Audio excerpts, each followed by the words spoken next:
Alright, let's get started with section 2 about the viticulture, the art of grape growing. So, what is a wine grape?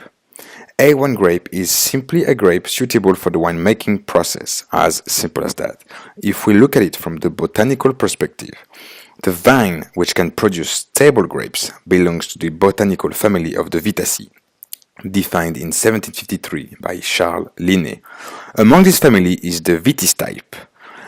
There are types other than Vitis, very hard to pronounce, but these are not suitable for consumption. In 1887, the Vitis type is subdivided into two sections, the Uvitis and the Muscadina.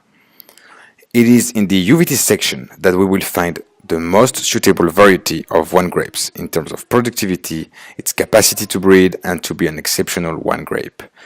From the two varieties that belongs to the Uvitis section, the Vitis vinifera variety is known to be more appropriate for the winemaking.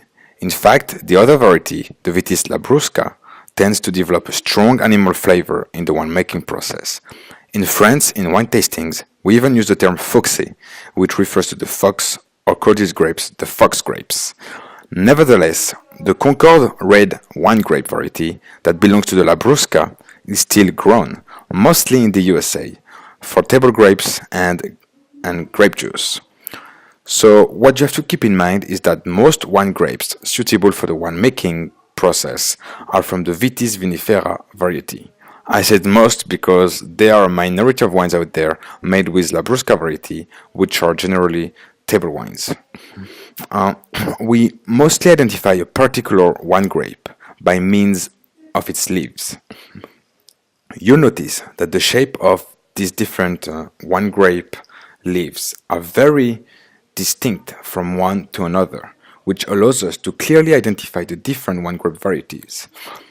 Very well, as usual, do not forget to check the downloadable materials, and I will now see you in the next lecture.